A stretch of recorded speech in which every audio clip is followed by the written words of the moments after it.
Shalom, welcome to the Jewish View. My name is Rabbi Nachman Simon with the Chabad House of Dalmar, together with my co-host Mark Warren, of statewide news service, jbiztechvalley.com, and now columnist for the Jewish Press. Right, I talk about in my column how government relates to the Jewish community, or doesn't, as the case may be, but I don't talk about meditation, which I think a lot of people in government should take more advantage of. We might have better success there.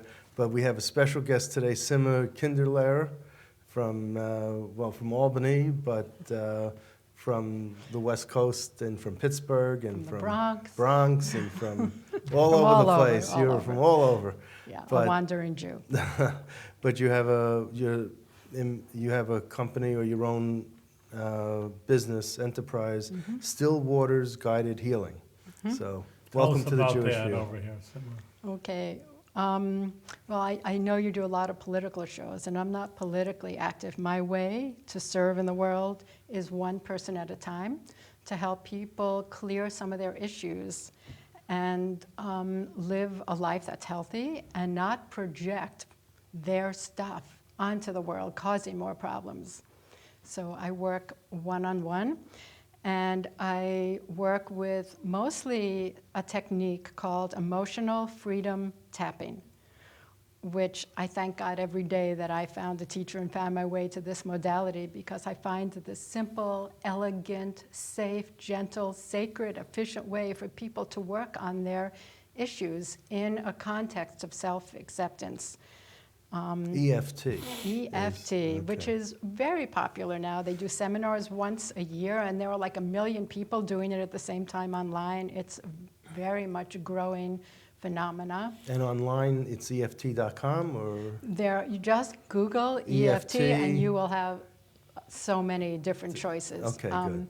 My favorite is The Tapping Solution by Nick Ortner. It's a book, it's a movie, it's videos, and you can learn how to do it online. Well, tell us more about it, because I never even heard about this idea of tapping. Okay, so it is a combination of Chinese acupuncture, 5,000 years worth of that wisdom, combined with modern psychology, and now with all the brain research, things are getting corroborated. They can put people into brain scans and see what's happening in your brain as you tap.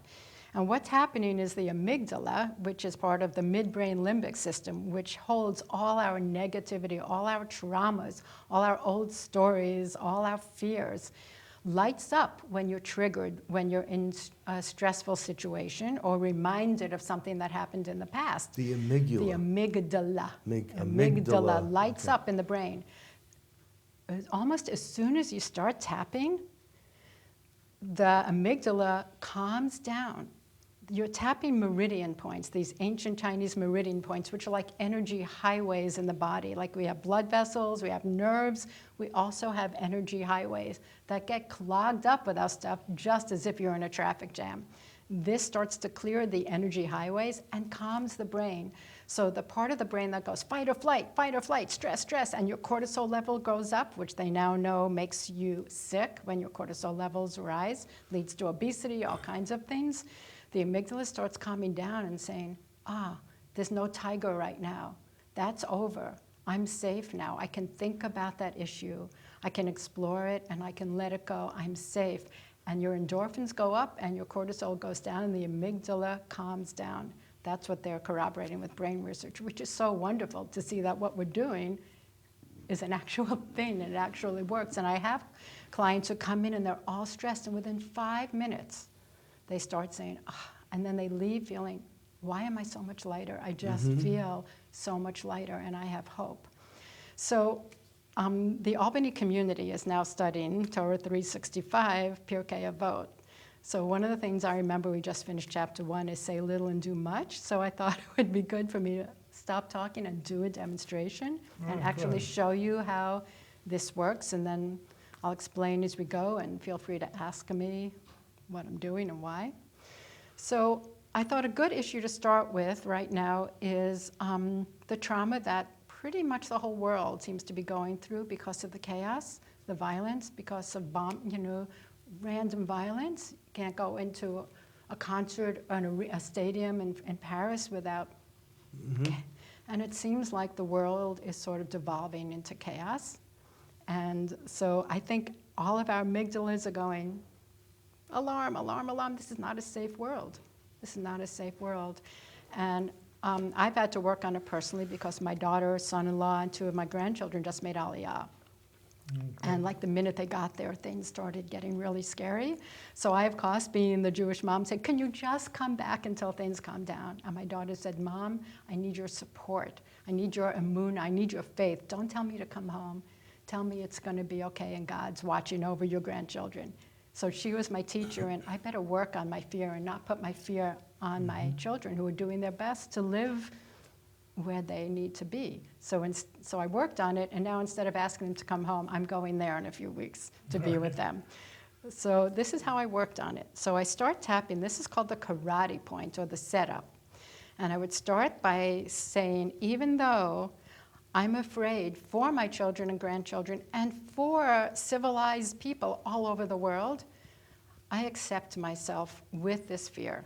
And you do that 3 times. Even though I have this fear of chaos and I'm having a hard time finding Hashem in all this, You have I to love and express accept it the way myself. you're doing it. You're thinking it, or you think it, you feel it, and I feel, so I would take a few minutes of guided meditation. Where in my body do I feel this fear?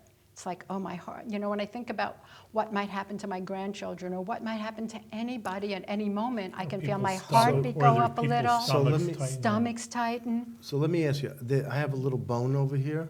So on this side of the bone or this side? Right in the middle. It doesn't matter. You're covering the okay. whole kind of area. So I'm doing this. Yeah. I'm doing this okay here. A little bit closer to the thumb, maybe. To the Yeah, thumb. yeah, like there. Okay. It doesn't have to be Okay. that precise. Okay. So what you're doing is, first of all, accepting yourself with your feelings, saying, I may not accept these feelings, but I'm more than these feelings, right? I have an neshama, I have a soul, I'm more than these feelings. I accept myself 3 times. Even though I'm living with this fear, and I know that it's not healthy, I'm willing to look at it and do the work to clear it and come back to faith. So you do that 3 times. Then I start. This is the first acupuncture point we work on. And it's a very light tapping. I have some clients who are like, I'm like, no, don't beat yourself up. Lightly tap. And then I start saying the word fear, fear. I don't like chaos. There's so much fear in the world. Then I move to this point, a different meridian point. I don't understand why all this is going on. I thought we were moving forward, and here comes this group called ISIS who are bringing us back to the age of barbarism. I don't understand it. I'm afraid of it. I don't like chaos.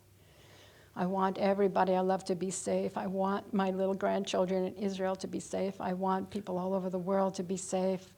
Anti-Semitism is growing. That scares me. I want all my Jewish brothers and sisters to be safe.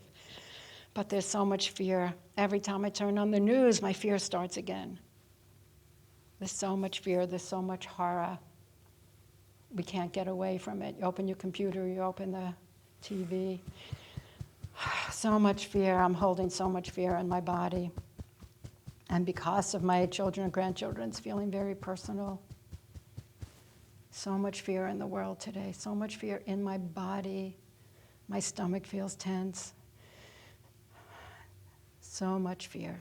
And you just move through the points, and you keep repeating that until Are you the moving fear. down? At first There are you were different moving down, points. and then you went back to the... This is just the order I was taught. That works. This is the order most people use. There are some variations, which you can, if you YouTube EFT, you'll see different variations. But these are the points I use. These are the points I was taught. They seem to work. This is the sequence. It covers the, I can tell you,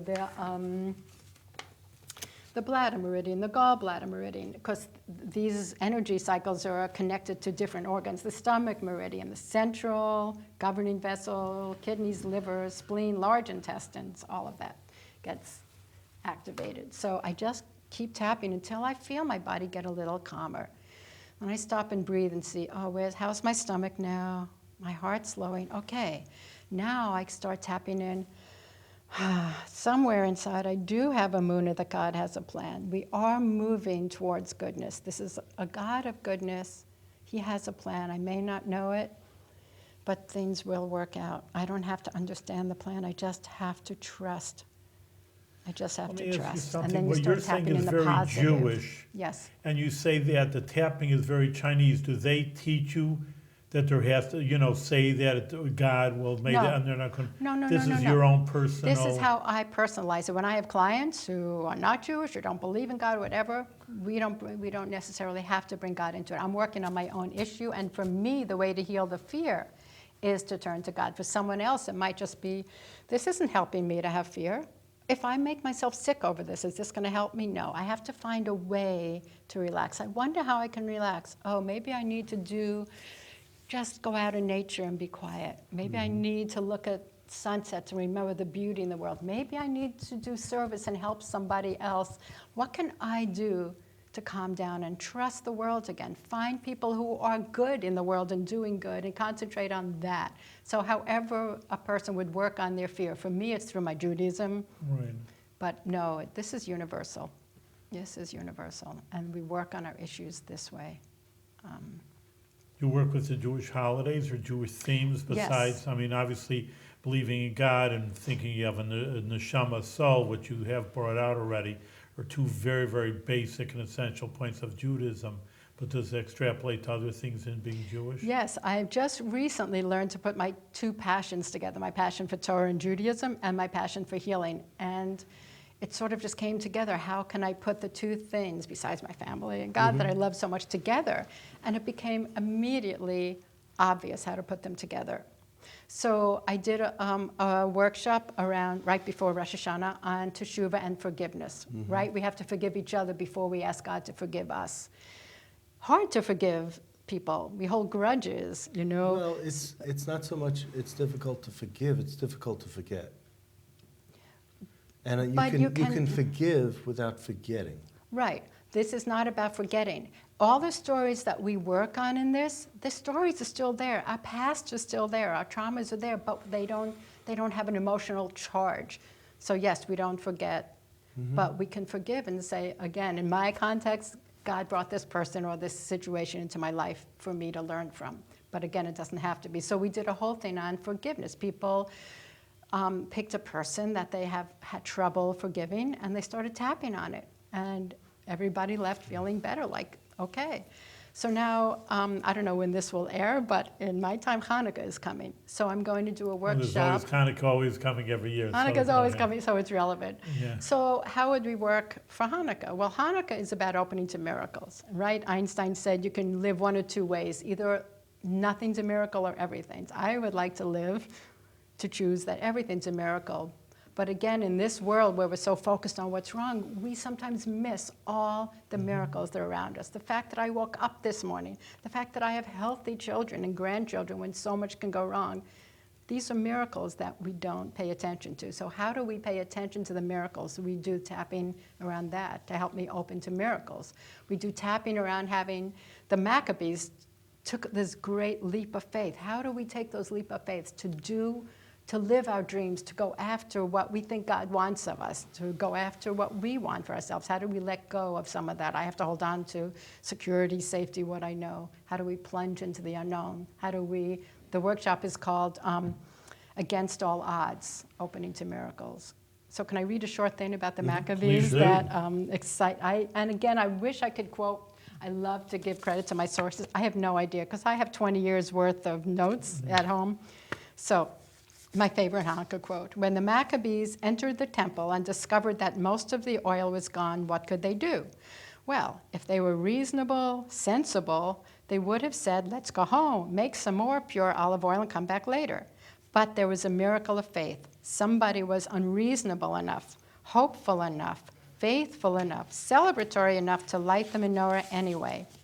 Celebrate light, and what will be, will be. Now that kind of thinking, that's a miracle. So we would focus on how can we bring that kind of thinking into our lives, where we say, I'm just going to go ahead and do this, and what will be, that's in God's hand, not in my hand. So we're going to do tapping around those issues. Purim, we would do, one of my teachers, Rabbi David Zeller of blessed memory, said, if you don't learn how to take off your masks after Purim, you're going to be a slave forever, and you won't be free on Passover. So what masks do we wear in the world? What face do we show to the world from our ego, not from our soul? And how do we take that off and become the pure neshama, which is connected to Shemin, the oil of Hanukkah, and our breath? How do we take off our masks and say, this is who I am, this is who I am, and be your authentic self in the world? So that would be the Purim one. Passover, we would tap around freedom. What holds me back from leaving Egypt? What is the Egypt in my life? You know, what am I enslaved to? What am I serving other than God? And we would tap on those issues, probably going back to childhood. Let me ask you with the tapping, though, because the Yes. idea being tapping and releasing nervousness, which is your first idea, I have to understand why you tapping. I mean, these are beautiful ideas, and I agree with them. You're a Rebbitzin already. I mean, just saying, whatever. But you're doing saying beautiful things. So I surely don't disagree. On the contrary. But what's the tapping have? That's what I'm not getting. Right. The tapping have to do with these. I mean, you could have a nice lecture and tell people, you know, remove your mask. I mean, it would be a nice lecture in its own right. Right. But what's Okay, the tapping so let's say component? let's say I put on a mask in junior high, which is usually not a very pleasant period for most people. It's a time when you worry about, am I going to fit in? For me in the 60s, am I cool? I used to daven, God, make me cool. I don't know how to be cool. So I was really shy, self-conscious, afraid, you know, of not being popular. So I put on a mask of, I'm fine, you know. How do I, a mask of what I thought cool would be like. That's the mask. And so if I go back and I start tapping in junior high how I felt, that's the trauma, that's the story I'm holding, that just being myself, I won't be popular, I won't be accepted, I won't have friends. That's, you know, it sounds like a little story, but that could affect people their whole lives. I can't be who I am. Well, So Billy Joel wrote a song about that included that too. Yeah? And you know, who are you really? And Yes. take off the mask and let's see who you are and let's be, and you know, Right. stop hiding. Right. You know. So let's But- say excuse me. So let's say my 13-year-old is still feeling like I'm not okay the way I am. That sets off my amygdala going stress out, figure out, think who I should be. So you tap that, and the 13-year-old, the 12-year-old part of me starts to relax and say, that was then. I'm safe now to be who I am in the world. I'm not in junior high anymore. The tapping takes that story that creates tension in the brain and in my body and releases it. That's how the tapping fits in. So have you tried the tapping?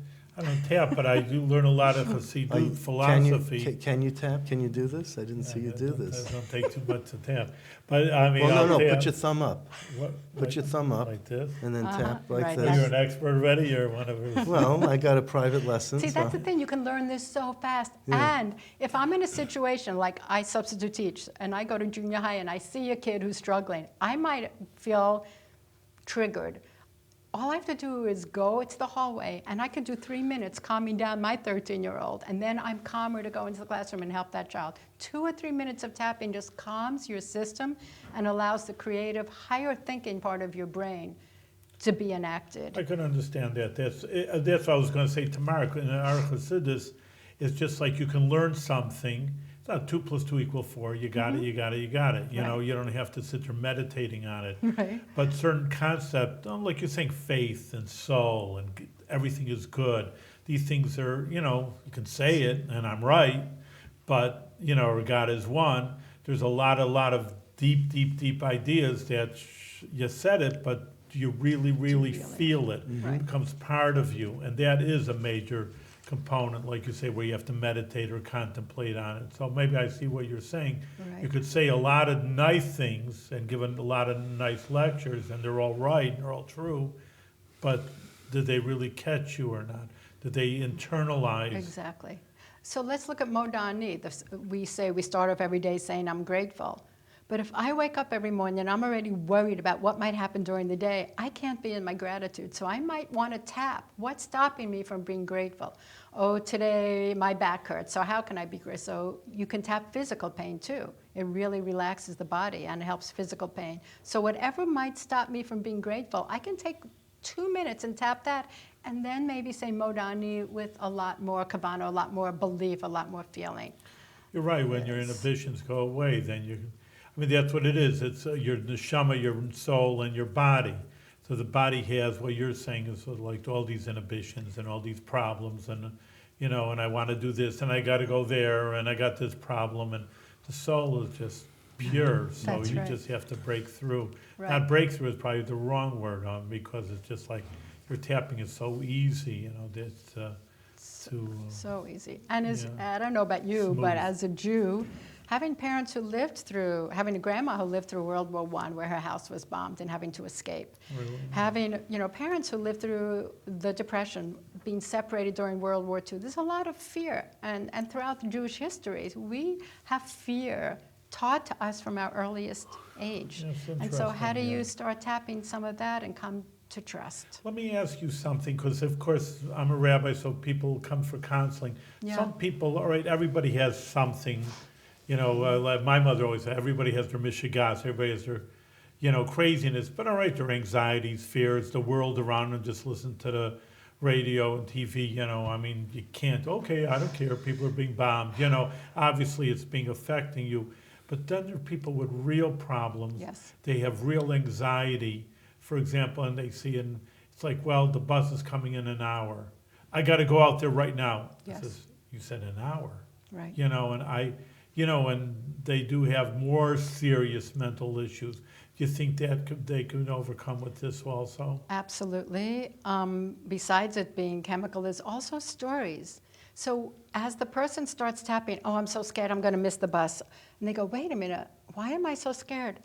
And as they tap, sometimes old memories come up. Oh, when I was 9 years old and my mom told me to meet her here and I was late and then I couldn't find her and I got so... we have stories that are usually connected to... And if they don't get cleared up, they layer. This is taking one story at a time, one layer off at a time.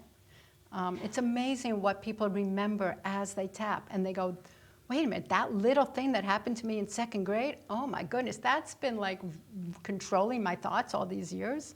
So a lot of unconscious stuff starts to come up. But again, only what you're ready for. This is very slow, gentle, I never push.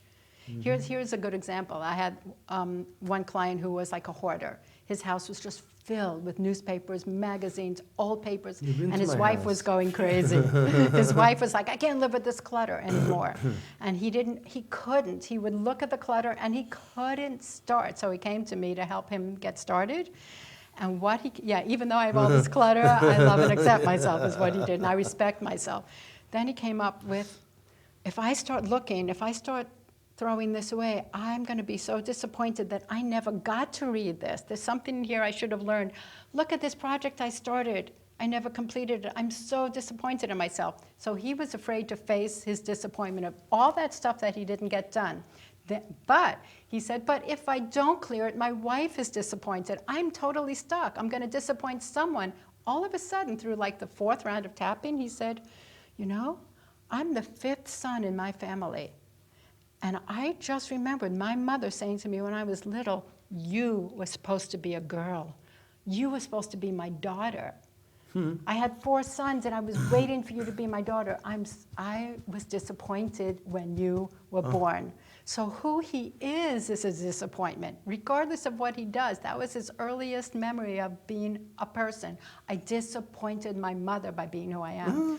It was amazing. So Really? And that Came word, out from disappoint, just came out from tapping. He said, Very oh my interesting. goodness, that's why I'm so scared to disappoint. Now and then we started tapping. I'm gonna go home and start one pile, just my most recent things. And he was able to go home and start the pile. And he didn't go transgender or anything? No. Okay. Because in this When day and age, I you know, just I never know. know. When people come to you, you're saying it's fairly soon. Is it a one-session thing, or maybe you see people once a week for a year? It all depends. It completely varies. Sometimes I had a woman coming through town, and she stopped because she was a nurse going to a nursing conference, an administrator, and she was a chronic procrastinator. So here it was like 5 at night, and she had to give this big talk the next day, and she hadn't started, and all the papers were strewn in her car, and she came to me panicked. What am I? In a half hour, she had a plan. She said, I'm going to be able to do this. I know what my first step is. My second, I'm calm. I'm going to go do this and go to sleep and present. She was done. Now, she was out of town. She would have come back to me, or maybe we'll work later on Skype on why are you procrastinating? What's the backstory, like in a movie? What's the backstory? Why did you start being a procrastinator? Other people come like every week for 6 months, for a year. Some people come, they clear their story in 3-4 sessions. They say, now it's time to work on this. Now different There's so issues many come layers. up. I mean, there's so many layers of Right. people. They're so complex. Right, so it's That's very completely interesting. choice. Yeah. You know, it's interesting. Well, I'm thinking about going really back to the first part of your talk was just, you know, you hear about yoga, Eastern religions have been around for a long time. It's the first time in my life, not that I mean, because I'm so worldly, but you know that tapping is a big thing. Is it catching on? You said at the beginning. It is like just, millions tune into Really? this seminar. Well, And yes. like Simma said, you know, you Google EFT, Yeah. and you're going to get lots Yeah. of hits and lots of yeah. options Is of it, I mean, is it different a new websites. thing? Because, you know, I think have that- you ever heard Not of new. it? Well, I think it's when- about 10 years old that it started becoming Catching on, popular, yeah. but now that more brain research is corroborating it, it's really good. It also depends on where you live. I lived in Santa Fe for a while. I guarantee 90% of people who live in Santa Fe Really? know about this. Boulder, Colorado, I go there and I have clients. It depends on where we live. Albany's a little slower. Yeah. You know, I would think. um, But you know, one interesting idea, what someone once told me, that I don't know if it's the same exact thing, but when men put the fill-in on, that you put it on your right hand, and that is a pressure point, and you put on your head, and that's a pressure point, and the Yeah. back of your head, that's a pressure Yeah, point. that's So right. just, and that, what do you do to fill in? You pray, which is meditation, which is That's right. contemplating. That's And right. they say that would be the same kind of, that was more like acupuncture, they were, or something, I don't know. You know, again, I just read an article, I'm surely not the expert. But, you know, just that idea that maybe in Judaism itself, they have these points, right. you know, just maybe even like that. So in order to pray, you need to have the, like you're saying, the points on, you know, to fill in on your So head. how come you stopped like over here around your this, chest? and then you go up to the head, which Yeah, is but where why all the nothing meridians below come Why together. nothing below the chest? Why not on the knees or? Don't No? need to. I guess you're getting, this is where the meridian contact point is, and it goes all the way down. It goes all the way down to your body. The energy channels flow. This is some kind of connection point. Well, Mark, you So- have your homework out. Yeah. I want you to tap and calm down. I did my Taking a homework. shoe. I met with Simma before the All right, program, there and I you was learning all about this. Well, I and- think and once I've a been- week wouldn't be bad for you. And I've been Yeah. doing this since she told me Oh, about there you it. go. So You could use this for something like Hitbodedut when you daven. Hitbodedut, just speaking out loud to God. It's if God's sitting in this chair and I'm just pouring my heart out. This just makes it so much stronger for But me that's why I to say add that it's this. important to speak it or you can think it. That's It's why I better asked to it speak before. it. It's better. It just Yeah. makes it more real. You can loop around in your own thinking, right? You can Yeah. obsess about something, loop and loop around. When you put it out there, somehow it's like hearing yourself talk makes it clearer, brings it out to the world. It's stronger. If I'm someplace in public and I don't want to speak it out loud, absolutely. I'll just hold the feelings in my body I mean, and like do if it you're on a quietly. plane or something like Yeah. that, you're sitting next to someone. Exactly. you I can- might just stop and tap quietly, or if I'm, you know, in the hallway in school, let's say, and a Yeah. kid is just driving me crazy, I may, Yeah. you know, and I'm trying to get patience, I'll come out and do it quietly. So when I'm alone, out loud, and you know, Simba, it's really great that you were here. I learned Thank a lot you. myself, and I'm Great. sure our Thank you. viewers have also. And I'm Tap sure Mark on. is. that's it. Yeah, Mark is going to come down a little more. In any case, I always kid. But no, it's really people have your address on the TV that you're good to connect to you for whatever okay, reason. great. And we're going to have some seminars in our Chabad Delmar, I think, just to have you. Perfect. I'd love to. You know, to teach people. I think it's very important because even though, like I say, tefillin and mitzvahs are important, but you have to sometimes need outside help. And the Rebbe actually, when people had problems, he said go to a doctor or something like that. So it's not just turn the mitzvahs 100%. You got to work in the world, and I think you got something really, you tapped into it. Can I put a pun in? Yes. Over here, Mark's the Mr. Pun, but you tapped into something really rich. And Great. you know, I wish you a lot of success with good Thank health you. with what you're yes, doing. much Thank you continued so much. success. Thank Absolutely. you. Appreciate it. Thank you. Thank you.